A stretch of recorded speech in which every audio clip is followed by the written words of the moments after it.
بسم الله الرحمن الرحيم عم يتساءلون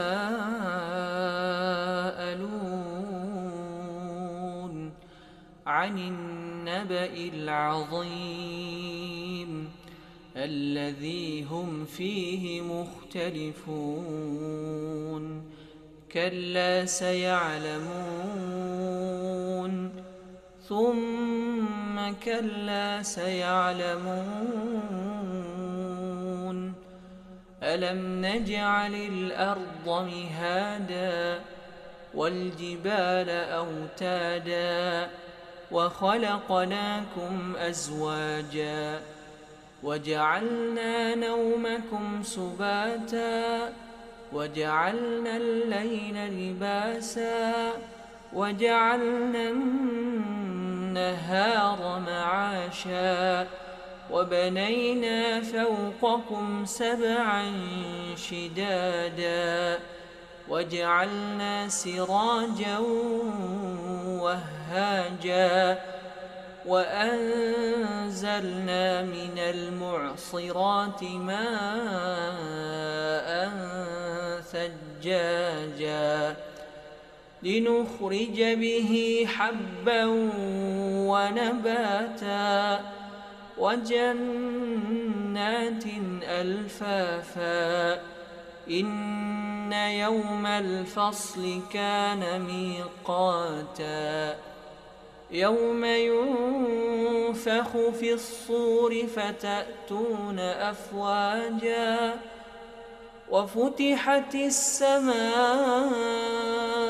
فكانت أبوابا وسيرت الجبال فكانت سرابا إن جهنم كانت مرصادا للطاغين مآبا لابثين فيها أحقابا لا يذوقون فيها بردا ولا شرابا إلا حميما وغساقا جزاء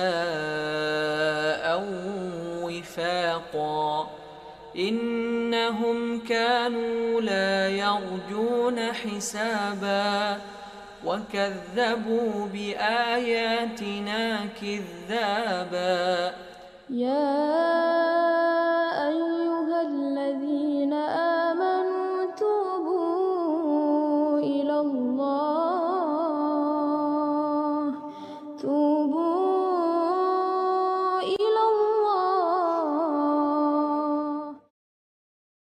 Bapak-bapak dan ikhwah wal akhwat hafizakumullahu ta'ala jami'an. Alhamdulillah, pada malam hari ini, di malam Ahad yang terakhir di bulan Rajab 1444 Hijriah, kita sudah masuk di malam yang ke-28 ya, di bulan Rajab 1444 Hijriah.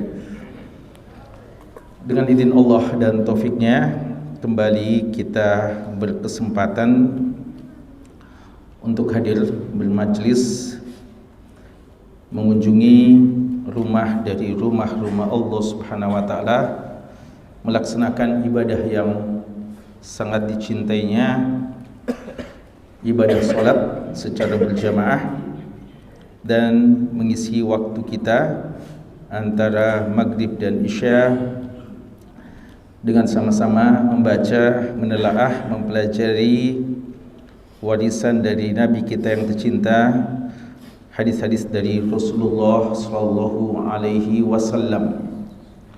Hadis-hadis beliau yang dikumpulkan oleh Al-Imam Abu Zakaria Yahya bin Sharaf An-Nawawi rahimahullahu ta'ala dalam kitab yang beliau beri judul dengan Riyadus Shalihin min kalami Sayyidil Mursalin.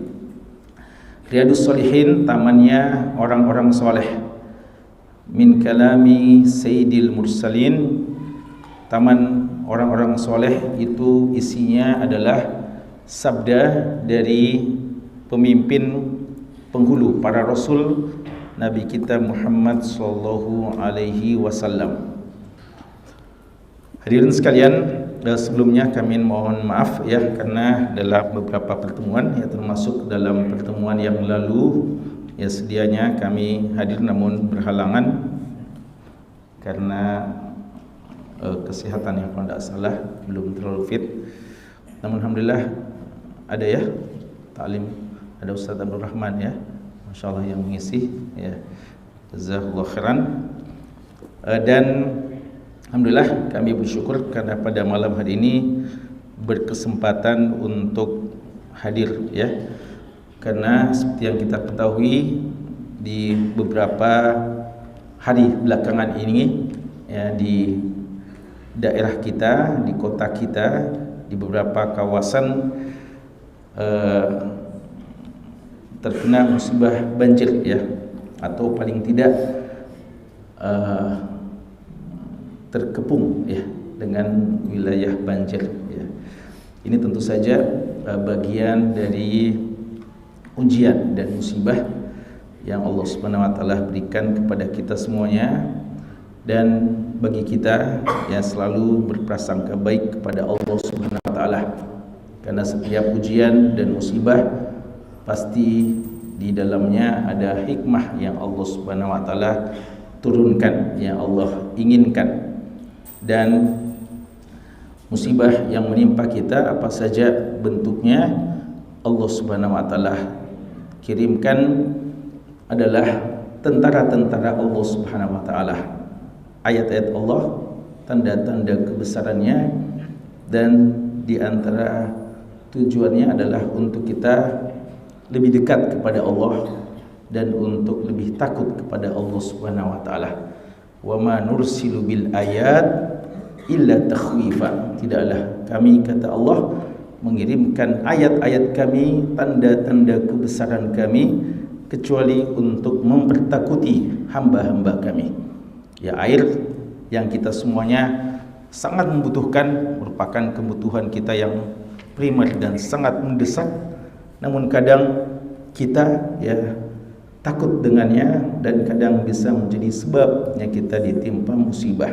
Dan musibah yang semacam ini menimpa siapa saja ya, tidak bisa kita katakan dia menimpa kepada orang-orang pendosa saja, pada orang-orang kafir saja, tapi dia menimpa siapa saja.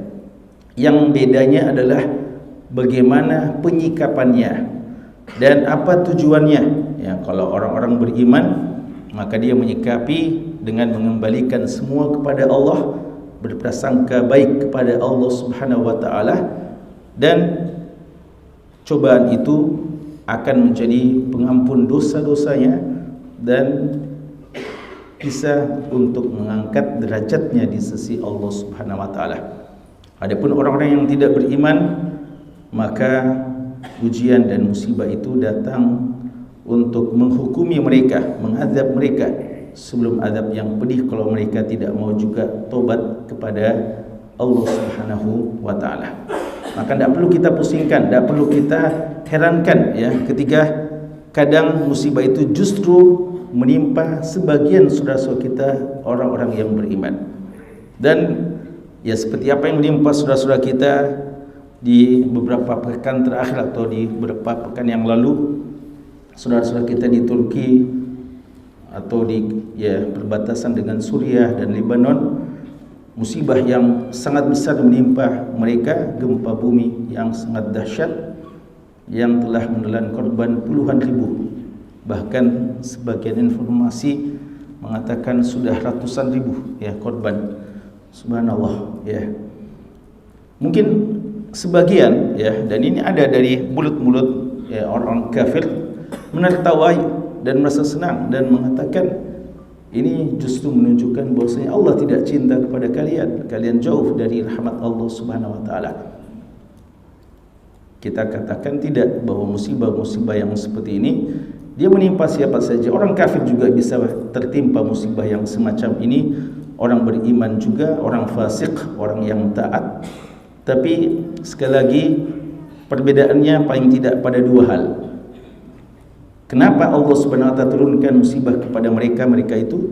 Kalau orang-orang beriman untuk mengampuni dosa-dosa mereka dan mengangkat derajat mereka.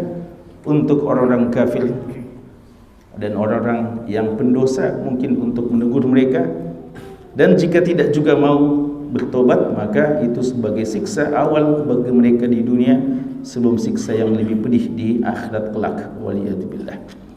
Maka tidak ada masalah bagi kita, ya. Yang penting kita minta sebagaimana kata Nabi SAW, wa minal yaqini ma tuhawwinu bihi alaina musibatid dunya. Ya Allah, berikanlah kepada kami keyakinan yang kuat agar seluruh musibah-musibah dunia yang menimpa kami terasa ringan bagi kami. Kami bisa menghadapinya dengan sebaik-baiknya. Maka itu ya sikap kita. Dan tentu saja bagi kita yang tidak tertimpa musibah tersebut, ya, entah musibah yang menimpa saudara kita hari ini atau beberapa hari ini di Turki dan sekitarnya, atau menimpa tetangga-tetangga dekat kita, ya, dengan musibah banjir umpamanya. Di antara ujian juga bagi kita adalah untuk mengukur sejauh mana kepekaan kita, ya, sejauh mana perhatian kita kepada mereka, dan bagaimana kita meringankan beban-beban mereka. Dan ini adalah bagian ujian yang penting untuk kita perhatikan, ya. Karena itu malam ini juga insyaallah nanti, ya, ba'da Isya, kalau tidak salah ya, ba'da Isya, ya, kita ada tabligh akbar, ya, terkait dengan saudara-saudara kita di Turki sana, ya, bagaimana hakikat, ya, keadaan di sana dan bagaimana seterusnya kita membantu mereka tanpa melupakan, ya, orang-orang yang juga sangat butuh di antara kita, di tetangga-tetangga kita. Jemaah sekalian, malam hari ini insyaallah kita akan selesaikan bab yang telah kita bahas dalam beberapa pertemuan, yaitu bab tentang keutamaan Lailatul Qadar, ya, tentang keutamaan Lailatul Qadar. Dan ya, ini malam seperti yang kita sudah sebutkan, malam terakhir di bulan Rajab, ya, sebentar lagi kita memasuki bulan Sya'ban, dan tentu saja hal-hal yang seperti ini sangat tepat untuk kita persiapkan, ya, persiapan untuk menjelang datangnya bulan Ramadan, ya. Mari kita adakan, ya, siapkan sejak sekarang, baik yang sifatnya ilmiah maupun hal-hal yang lainnya. Pada pertemuan kita yang paling terakhir kita sudah menyelesaikan hadis yang ke 1192,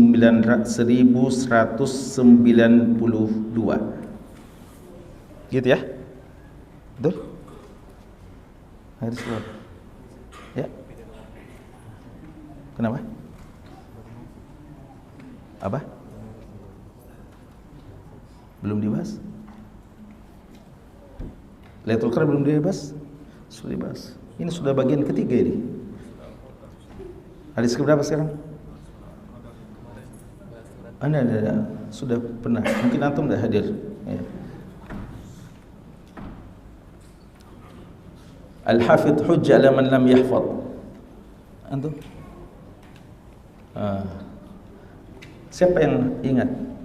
Siapa di sini yang merasa tidak pernah ghaib? Yang jelas ada orang yang kami hadapi waktu kami bawakan itu, ya. Ya?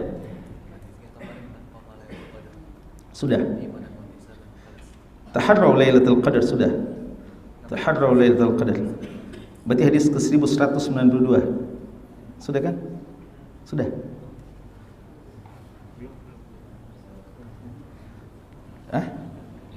Sudah. Tunggu, anda lihat tuh siapa kira-kira yang kayaknya, ya, anda tadi juga baru cek-cek, ya. Kayaknya ada di videonya Wahdah. Mana Wahdah TV, ya, Wahdah TV lebih tahu, ya, tersimpan kayaknya, ya. Ala kulli hal, insyaallah nanti bisa dicek di Wahdah TV, ya. Kami terakhir telah membahas hadis yang ke-1192. Tersisa 3 hadis lagi. Karena kalau belum berarti tidak bisa selesai itu. Ya. Tersisa 3 hadis lagi. Hadis yang ke-1192 dan 1191 itu sudah kami jelaskan ya, dan telah kita sebutkan bahwa Nabi SAW memerintahkan kita untuk mencari, taharraw, cari, kejar, intai, jaga-jaga itu malam Lailatul Qadar. Ya, kita sudah sebutkan bahwa bukan cuma kita rugi ketika kita tidak berjumpa dengan bulan suci Ramadan, tapi juga rugi kita ketemu dengan Ramadan tapi tidak ketemu dengan Lailatul Qadar. Ya, berapa banyak orang yang ketemu dengan bulan Ramadan tapi tidak ketemu dengan Lailatul Qadar. Kata Nabi kita sallallahu alaihi wasallam, fihi lailah khairun min alfi syahr wa man hurima khairaha faqad hurim. Di bulan Ramadan ada malam yang lebih baik daripada 1000 bulan. Siapa yang tidak mendapatkan kebaikan malam Lailatul Qadar, maka dia telah terhalangi oleh kebaikan. Jadi dia tidak mendapatkan kebaikan kalau dapat Ramadan tapi tidak dapat Lailatul Qadar. Ya, karena itu di antara target utama kita berRamadan adalah kita ingin agar masuk sampai kepada finalnya. Ya, finalnya itu di akhir-akhir dengan Lailatul Qadar. Ya, ini di antara hal yang perlu untuk kita siapkan. Karena Nabi kita mengatakan taharraw Lailatul Qadar, cari ya. Dan kita sudah sebutkan di antara cara Nabi kita sallallahu alaihi wasallam untuk mendapatkannya, beliau beriktikaf. Ya, beliau tidak pernah absen untuk beriktikaf, dan di antara tujuan paling utamanya adalah untuk mendapatkan Lailatul Qadar. Sekarang kita masuk ke hadis yang ke-1993. Betul ya? Belum ada yang setuju ya? Ya. Ada insyaallah. Ya, anak sudah cek tadi. Ada videonya, ya. Nah. Wa anha, dan darinya. Maksudnya dari Aisyah radhiyallahu anha. Qalat, beliau berkata, kana Rasulullah sallallahu alaihi wasallam, adalah Rasulullah sallallahu alaihi wasallam, idza dakhala al-ashru, jika sudah masuk 10 al-awakhir, 10 malam yang terakhir, min Ramadana, dari bulan suci Ramadan, ahyal laila, beliau menghidupkan malamnya, wa aiqadha ahlahu, dan beliau membangunkan keluarganya, wajadda, dan beliau bersungguh-sungguh, wasyaddal mi'zara, dan beliau mengencangkan kain sarungnya. Muttafaqun alaih. Hadis ini hadis yang sahih, diriwayatkan oleh Imam Al-Bukhari dan Al-Imam Muslim. Jemaah sekalian, ada beberapa hal yang perlu untuk kita fahami terkait dengan hadis kita ini. Hadis kita ini kembali datang dari Aisyah radhiyallahu anha. Dan hadis ini ditempatkan oleh Imam Nawawi rahimahullahu taala setelah menyebutkan bagaimana Nabi sallallahu alaihi wasallam mewanti-wanti kita, mengingatkan kita untuk berjaga-jaga, cari dan usahakan mendapatkan malam Lailatul Qadar. Lalu apakah dia sekedar perintah, satu motivasi dari seorang pemimpin, seorang nabi yang sangat cinta kepada umatnya, penyemangat untuk kita agar kita mengejar, mencari-cari, lalu beliau sendiri tidak ikut untuk mengejarnya? Ternyata Aisyah radhiyallahu taala anha dalam hadis ini menjelaskan kepada kita bagaimana beliau yang mencontohkan langsung, dan bagaimana beliau berlailatul qadar, atau bagaimana beliau memanfaatkan waktu-waktu yang sangat memungkinkan ada lailatul qadar di situ dengan sebaik-baiknya. Kata Aisyah radhiyallahu anha, adalah Rasulullah SAW idza dakhala al-ashrul awakhir, jika masuk 10 malam terakhir. Tidak difahami. Ana baca langsung ya hadis yang selanjutnya supaya kita bisa jelaskan sekaligus, kan ada kaitannya. Hadis yang ke-1194, hadis ke-1194. Wa anha, dan lagi-lagi juga dari Aisyah radhiyallahu anha. Qalat, beliau mengatakan, kana Rasulullah sallallahu alaihi wasallam, adalah Rasulullah sallallahu alaihi wasallam yajtahidu fi Ramadan. Beliau berijtihad, artinya beliau bermujahadah, bersungguh-sungguh. Fi Ramadana, di bulan suci Ramadan, ma la yajtahidu fi ghairihi, dengan ijtihad yang tidak pernah beliau lakukan sebelum bulan suci Ramadan. Wa fil ashril awakhir minhu, dan pada 10 malam yang terakhir dari bulan suci Ramadan, ma la yajtahidu fi ghairi, apa yang tidak pernah beliau lakukan di malam-malam sebelumnya. Rawahu Muslim. Hadis ini adalah hadis yang sahih, diriwayatkan oleh Imam Muslim. Hadirin sekalian, ini teladan kita, qudwah kita dalam Ramadan, dan qudwah kita, teladan kita dalam 10 malam terakhir. Bagaimana beliau? Kalau kita gabungkan ya, pertama bahwa Rasulullah SAW itu bermujahadah di bulan suci Ramadan dengan mujahadah yang tidak pernah beliau lakukan sebelumnya.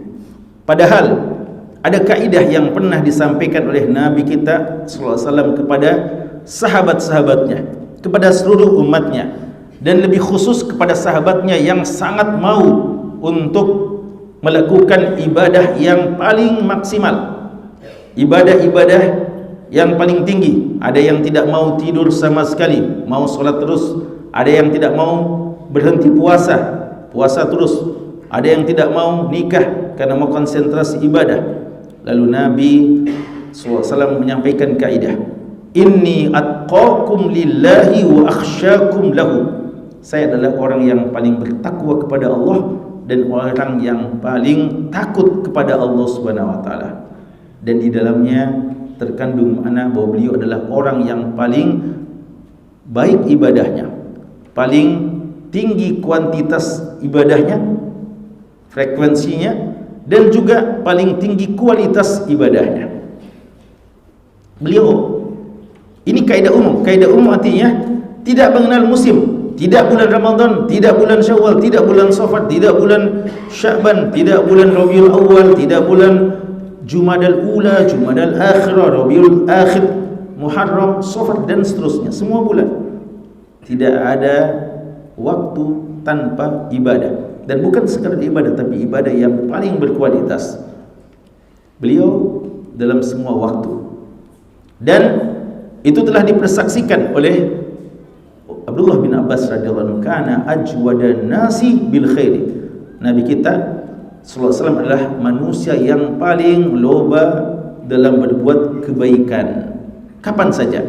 Jadi ini secara umum, dan kita sudah pernah sebutkan ketika kita membaca hadis beliau solat bersama dengan Abdullah bin Mas'ud, solat bersama dengan Hudzaifah bin Yaman, di mana mereka merasa panjang sekali solatnya Rasulullah, sampai-sampai ada niat dari Abdullah bin Mas'ud untuk meninggalkan beliau karena sudah tidak tahan ya.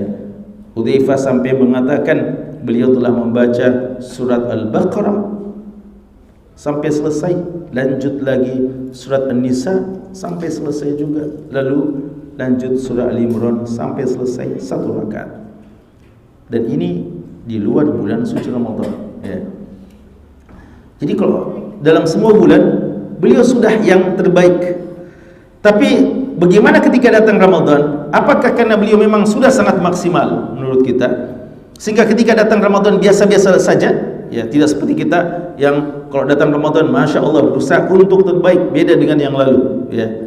Dan itu memang suatu hal yang memang sudah seharusnya seperti itu. Apakah beliau tidak? Karena memang di luar bulan Ramadan pun beliau tidak ada yang mengalahkan kualitas ibadah beliau. Ternyata kata Aisyah radhiyallahu anha, kalau datang bulan Ramadan beliau berijtihad ma la yajtahidu fi ghairihi, dengan model mujahadah yang tidak pernah beliau lakukan sebelum bulan suci Ramadan. Ya.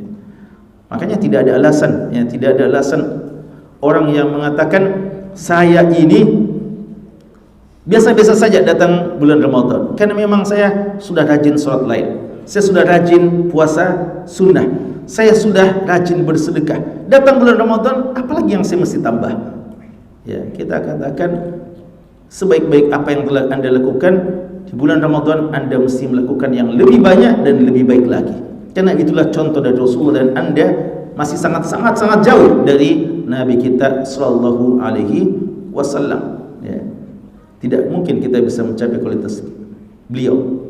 Walaupun sebagian ulama, ya, sebagian ulama memang ada sebagian ulama yang menyifatkan tentangnya, ya, bahwa seandainya dikatakan kepadanya besok hari kiamat, maka dia sudah tidak bisa menambah lagi apa-apa dari kebaikannya karena memang sudah sangat maksimal. Ya, ada sebagian, ya, ulama, ya, Ahmad bin Zaid atau Ahmad bin Salamah yang dikatakan seperti itu.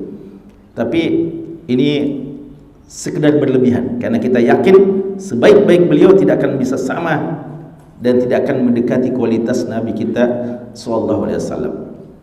Dengannya, khusus sekalian, jamaah sekalian, bahwa ketika datang bulan suci Ramadan, bagaimanapun prestasi ibadah kita sebelum bulan suci Ramadan, maka ketika datang bulan Ramadan kita harus lebih baik lagi. Dan itu contoh dari Nabi sallallahu alaihi wasallam. Makanya kalau mau baik perlu persiapan, ya. Dan inilah Rajab, Sya'ban, persiapan kita. Kedua, Aisyah radhiyallahu anha tidak hanya berhenti sampai di situ. Beliau mengatakan, beliau kalau sudah datang bulan Ramadan, mujahadah beliau jauh daripada mujahadah sebelum bulan suci Ramadan. Padahal sebelum bulan suci Ramadan sudah sangat bagus. Lalu, apakah Ramadan yang 1 bulan ini 30 hari atau 29 hari beliau sikapi sama saja? Ternyata tidak. Aisyah radhiyallahu anha dalam riwayat Muslim, hadis yang kedua yang kita baca, mengatakan yajtahidu fi wa fil ashril awakhir ma la yajtahidu fi ghairi. Dan di 10 malam yang terakhir di bulan suci Ramadan, beliau bermujahadah dengan mujahadah yang belum pernah beliau lakukan sebelumnya. Artinya ini startnya sudah sangat bagus sejak masuk bulan suci Ramadan. Perubahan yang sangat signifikan tampak dari beliau. Ternyata apakah semangat awal-awal lalu luntur futur di bagian-bagian akhir, sebagaimana kebanyakan kita ini semangat di awal-awal lalu akhirnya kurang semangat, hilang gairah, futur di bagian-bagian pertengahan apalagi akhir? Ternyata tidak. Beliau mulai dengan bidayah yang sangat baik, start yang sangat baik, terus istiqomah, terus bertambah sampai ketika datangnya 10 malam terakhir, beliau bermujahadah lagi dengan mujahadah yang tidak pernah beliau lakukan di malam dan siang-siang sebelumnya. Apa itu? Ya, apa itu? Inilah yang diterangkan di hadis sebelumnya. Ada 3 hal yang disebutkan oleh Aisyah radhiyallahu taala anha, 3 hal yang dilakukan oleh Nabi sallallahu alaihi wasallam di 10 malam terakhir yang beliau tidak lakukan di malam-malam sebelumnya. Pertama, kata beliau, idza dakhala al-ashrul awakhir min Ramadan. Pertama, kalau sudah masuk 10 malam Ramadan terakhir, apa yang beliau lakukan? Ahyal laila. Beliau hidupkan malamnya. Hidupkan malamnya. Apa artinya hidupkan malamnya? Menjadikan malam hidup. Bagaimana cara menghidupkan malam? Kasih nyala lampu. Ya. Di masa itu belum ada lampu, ya, belum ada lampu. Mereka dulu sholat tanpa lampu, ya. Lalu gimana menghidupkan malam? Menghidupkan malam, ihya'ul lail, artinya menghidupkan dengan terjaga, bangun dan tidak tidur. Karena tidur adalah akhul maut, ya, tidur adalah saudara mati. Alhamdulillahilladzi ahyana ba'dama amatana. Bismikallahumma amutu wa ahya. Ya. Tidur adalah saudara dari mati. Karena itu menghidupkan malam artinya kebiasaan di mana malam yang biasanya Nabi kita tidur. Nabi kita juga sunnah beliau tidur di awal malam, bangun di pertengahan malam, dan tidur lagi di bagian-bagian akhir sebelum masuk waktu subuh. Jadi ada saja waktu tidur beliau di malam hari. Tapi ketika datang 10 malam terakhir, ahyal lailah, beliau hidupkan malam harinya. Artinya sebagian mengatakan beliau tidak tidur lagi kecuali sedikit, sampai-sampai dikatakan malamnya itu hidup, ya. Dan tidak sedikit ulama mengatakan maksud dari ahyal laila artinya memang beliau tidak tidur lagi sama sekali, ya, tidak tidur lagi sama sekali. Jadi agenda tidur beliau yang sudah beliau tata dengan baik dan beliau usahakan sesuai dengan cara solat lail dan tidurnya Nabi Daud yang merupakan cara solat lail yang paling baik, itu beliau ubah di 10 malam terakhir. Beliau kalau 10 malam terakhir tidak ada lagi kata tidur bagi beliau, ya.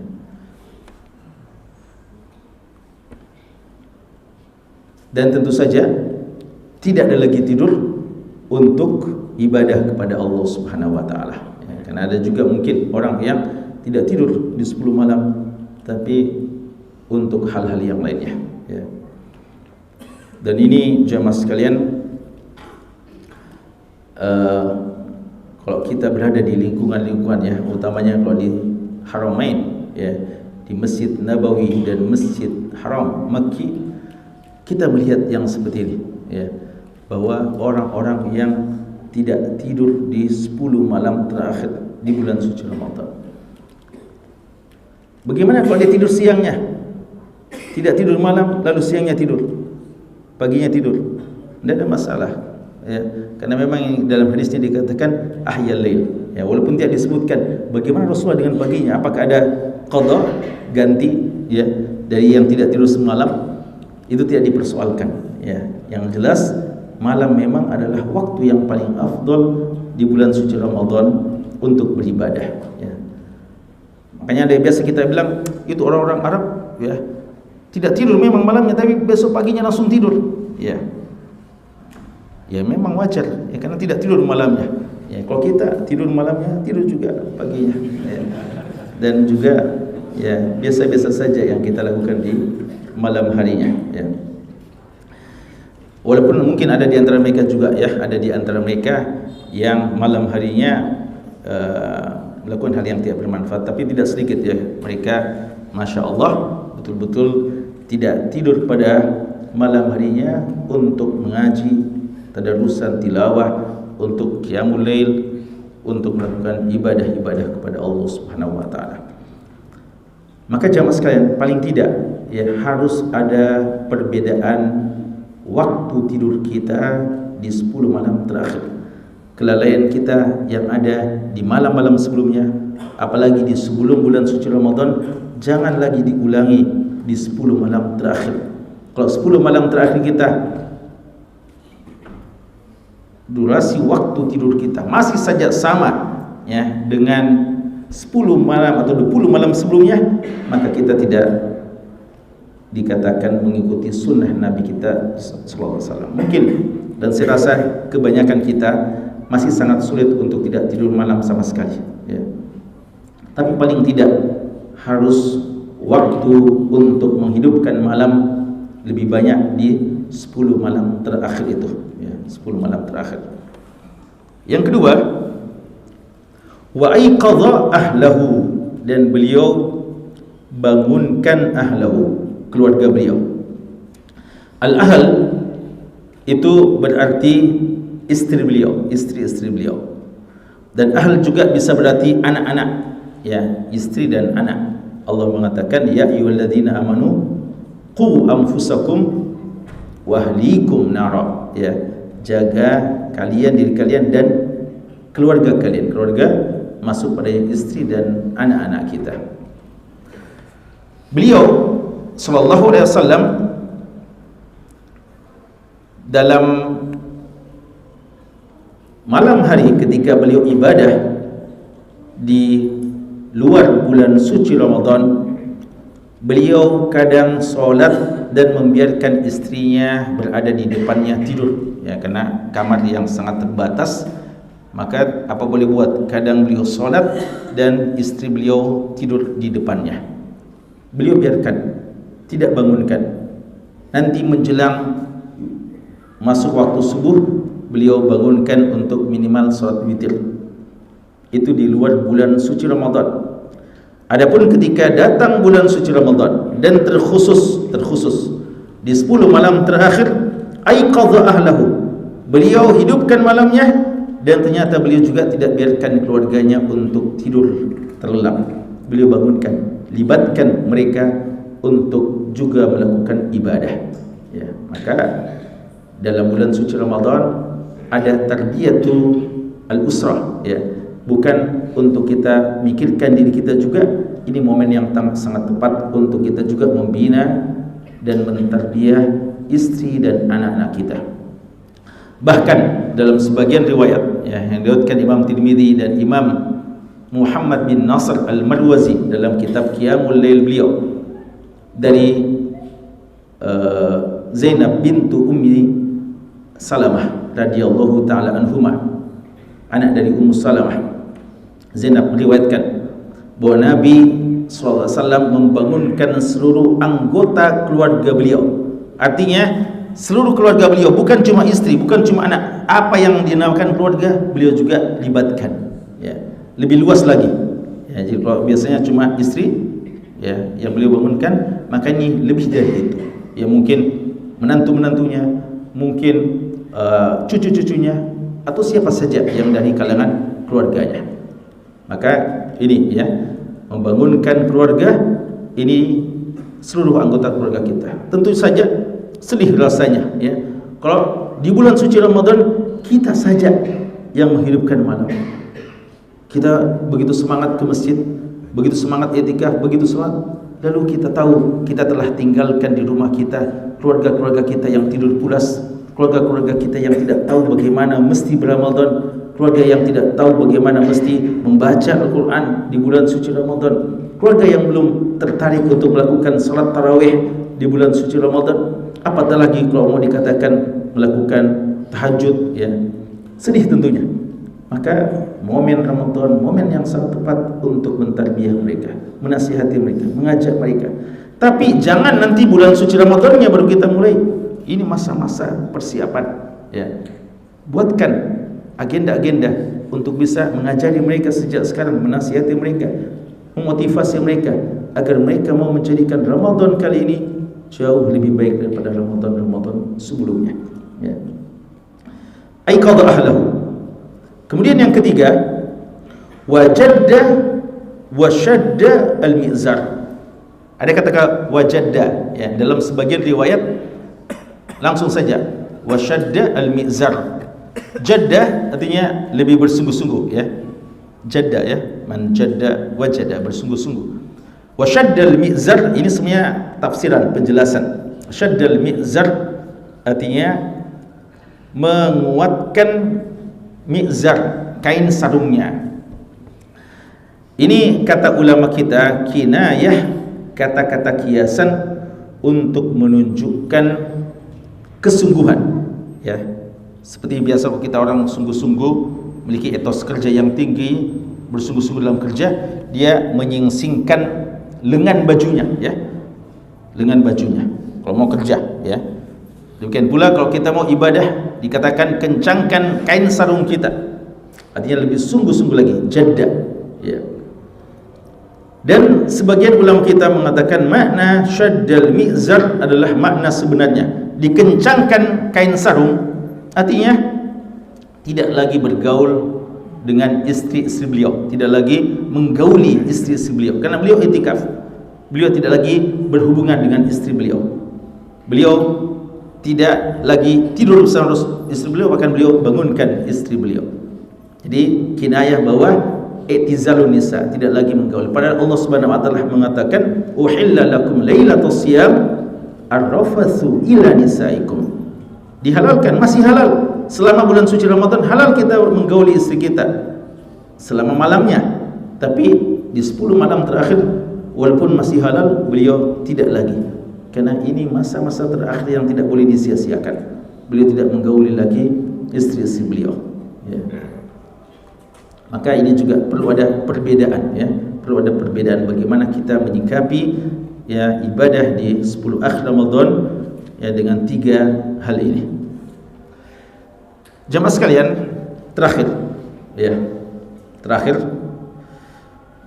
wa anha, dan dari Aisyah radhiyallahu anha juga, qalat, beliau berkata, qultu ya Rasulullah, saya bertanya, wahai Rasulullah, ara'aita, bagaimana pandanganmu, bagaimana pendapatmu, in alimtu, jika saya mengetahui, ayyu lailatin lailatul qadar, kapan itu malam lailatul qadar, ma qulu fiha, apa yang saya harus katakan di malam lailatul qadar. Qal, beliau mengatakan, quli, katakanlah, Allahumma, ya Allah, innaka, sesungguhnya engkau, afuwun, maha pemaaf, tuhibbul afwa, suka memaafkan, fa'fu anni, maka maafkanlah aku ya Allah. Rawahu Tirmidzi wa qala haditsun hasan sahih.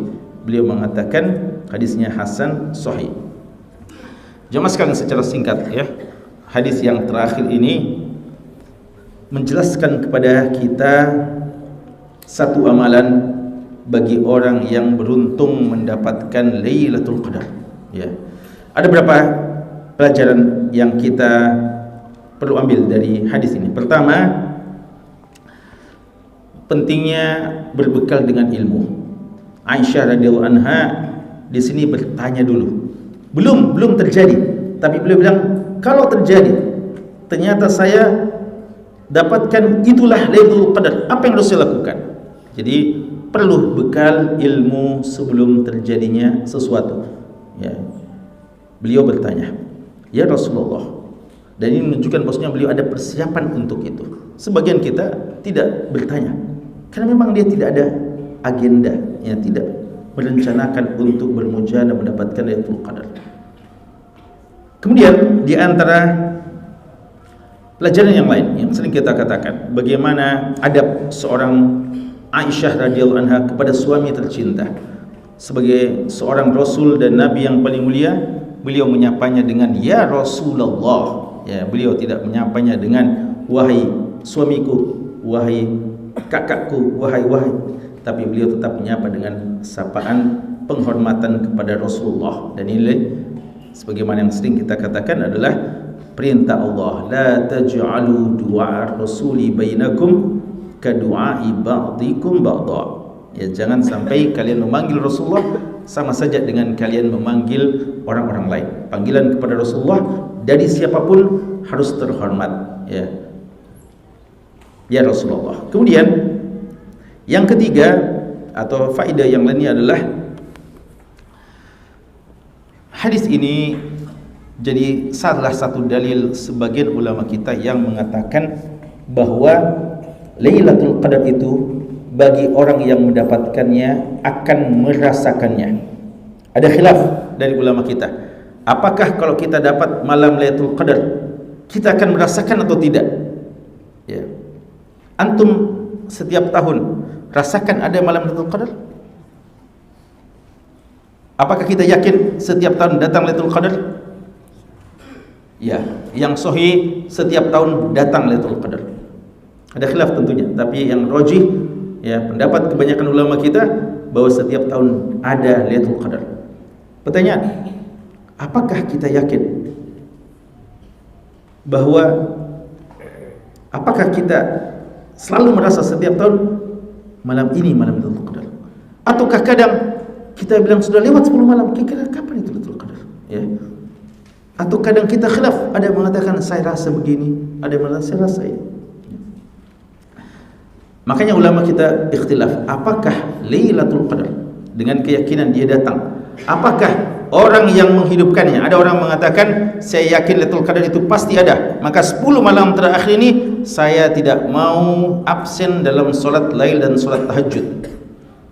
Berarti pasti dia akan ibadah di malam Lailatul Qadar. Tapi kapan Lailatul Qadarnya? Dia bilang tidak tahu, wallahu alam. Yang jelas alhamdulillah sejak malam 21 sampai malam 30 saya tidak pernah absen. Kalau dia ditanya, apa kamu rasakan? Dia bilang tidak. Tapi tidak pernah saya absen. Apakah orang yang semacam ini yang berusaha bermujahadah di 10 malam terakhir tanpa pernah lalai, tidak pernah absen dalam ibadah, tapi dia tidak merasakannya, apakah dia juga dikatakan mendapatkan Lailatul Qadar? Ataukah yang dikatakan mendapatkan orang yang merasakannya saja? Sebagian ulama mengatakan setiap orang yang sudah bermujahadah di 10 malam terakhir maka pasti dia dapat Lailatul Qadar. Makanya dia disembunyikan Lailatul Qadar agar kita sungguh-sungguh di semua malam. Maka walaupun kita tidak rasakan, selama kita sudah bermujahadah sebaik-baiknya dan seikhlas-ikhlasnya, maka insyaallah kita mendapatkan Lailatul Qadar walaupun kita tidak merasa.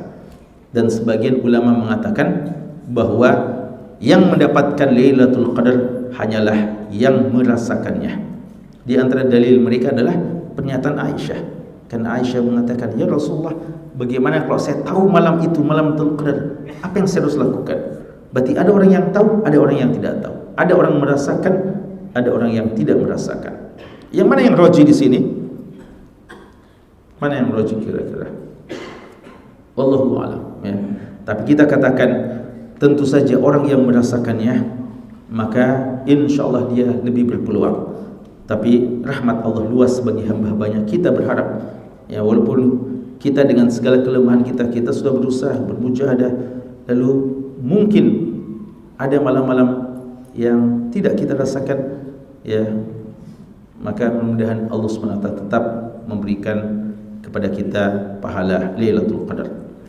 Kemudian hadis ini juga menjelaskan kepada kita bahwa di antara hal yang perlu dilakukan di malam-malam Lailatul Qadar adalah doa kepada Allah, zikir kepada Allah.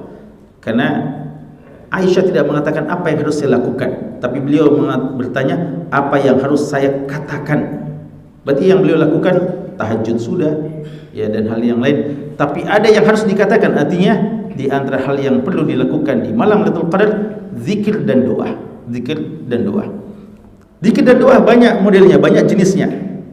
Tapi Aisyah radhiyallahu anha tahu bahwa kalau itu resepnya, jenis doanya datang langsung dari beliau, maka itu lebih bagus. Ya, makanya sering kita katakan kalau kita mau berdoa kepada Allah dengan doa apa saja, tapi paling bagus kalau ada dalilnya dari Quran dan Sunnah.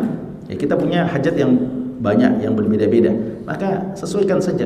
Biar pakai bahasa Indonesia atau pakai bahasa daerah, atau pakai bahasa apa saja, Allah Maha tahu.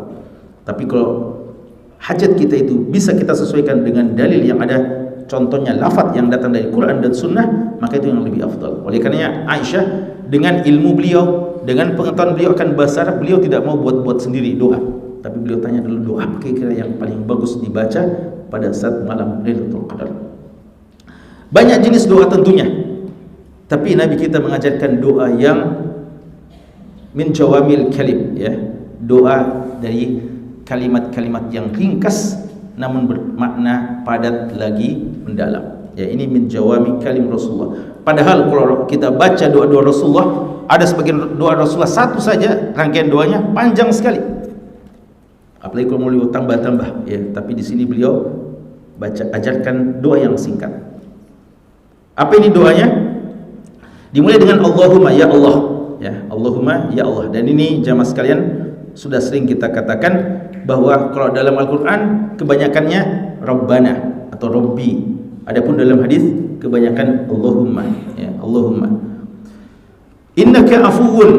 Beliau memulai dengan tawassul bi asma'illah, walillahil asmaul husna fad'uuhu biha. Bagi Allah, ya, nama-nama yang indah dan nama-nama yang baik, maka kalau mau berdoa bertawassullah dengan asma'ullahil husna, ya, dengan nama-nama Allah yang baik itu dan indah.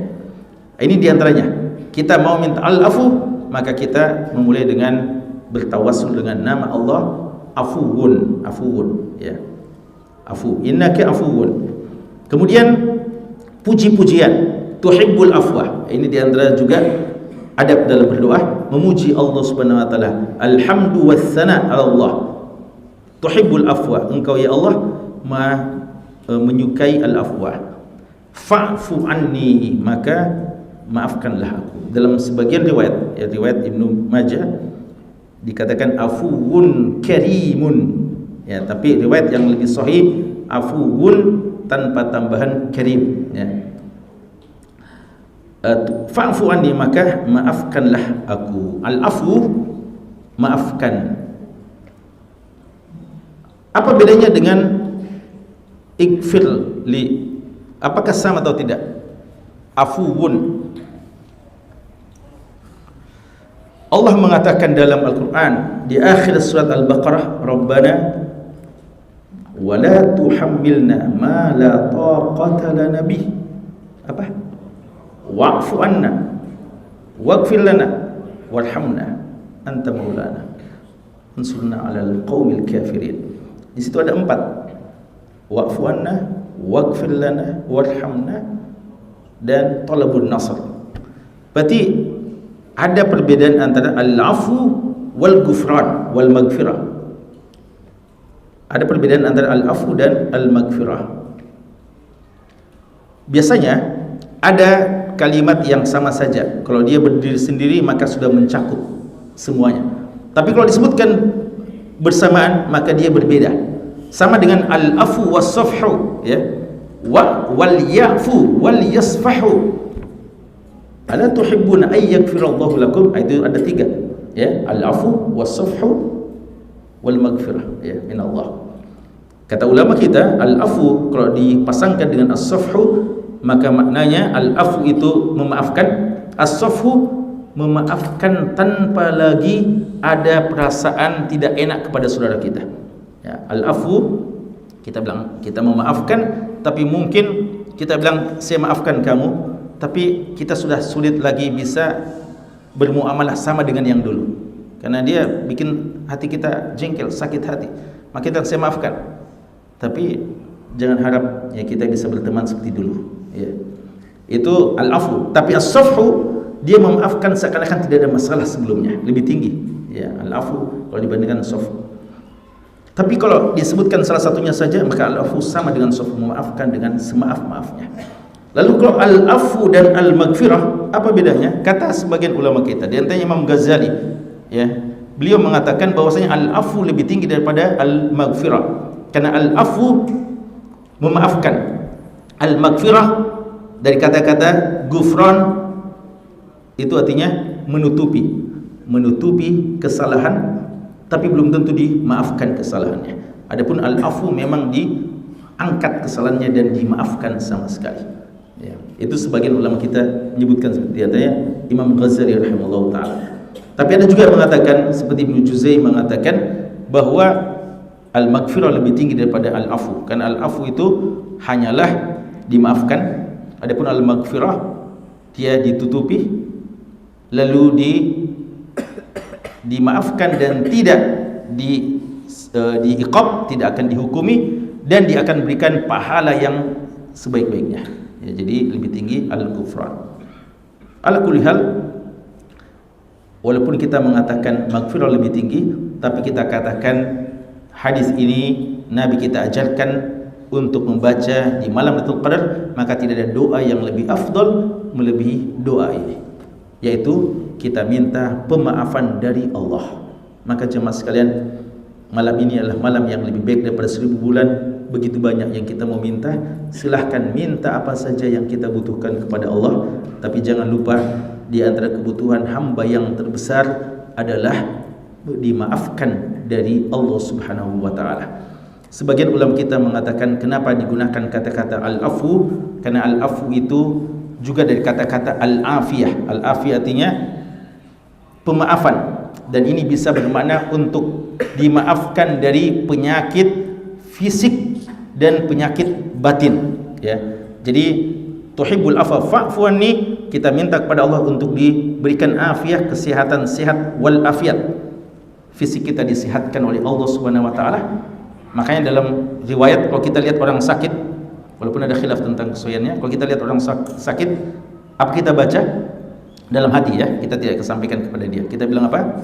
Alhamdulillahilladzi afani mimma btulita bih wa faddalani ala katsirin mimman khalaqa tafdila. Kita bilang segala puji bagi Allah yang afani, yang menyehatkan saya dari apa yang kamu ditimpa sekarang. Ya. Kita bilang gitu sama orang yang sakit, artinya dalam hati. Ya. Kita bilang alhamdulillah Allah Subhanahu Wa Taala tidak memberikan kepada si penyakit seperti itu. Jadi al-afiyah itu juga bermakna kesehatan fisik. Ini juga kita doakan. Dan doa dan kesehatan yang lebih penting adalah kesehatan batin kita. Al-afiyah, dimaafkan dari dosa-dosa, apalagi memang di antara janji yang paling kita butuhkan dengan kedatangan bulan suci Ramadan, ghufira lahu ma taqaddama min dambi. Hafalkan ini sejak sekarang dan siapkan untuk kita doakan di malam-malam tersebut. Tentu saja jika kita termasuk orang-orang yang menghidupkan malam-malamnya. Sekian ini wallahu taala alam, dan ya dengannya alhamdulillah telah selesai ya pembahasan kita untuk ini, dan pekan depan ya. Dan ada kesempatan satu malam pekan depan kita akan bahas tentang keutamaan siwak ya, keutamaan siwak. Ya. Nanti pada Isya ya. Sebenarnya ini adalah rencana pekan ini anak bagi, kalau pekan lalu anak hadir, tapi pekan lalu anak tidak hadir ya. Jadi fadlul siwak ya, insyaallah pekan depan ya, insyaallah kita bisa bahas. Tapi khawatir nanti ada sesuatu sehingga nanti pada Isya Anda mau kasih kuis sedikit ya, pertanyaan, dan mau kasih siwak ya bagi ikhwah ya, karena siwak itu bisa pakai model kita sikat gigi, tapi ulama kita sepakat bahwasanya dipadukan lebih bagus, dan siwak model kayu arak itu tetap lebih nyunnah ya. Gimana Pak Dokter, betul? Ya, ya. Jadi tetap ya, karena itu ya, anak khawatir kalau tunda ya nanti pekan depan ada sesuatu, sehingga insyaallah nanti kalau di sesi pengumuman Anda mau bagi ya. Tapi cuma 10 mungkin ya, jadi perlu ada kuis ya, pertanyaan singkat. Barakallahu fikum, sallallahu ala nabiyina Muhammad wa ala alihi wasallam, walhamdulillahi rabbil alamin. Ya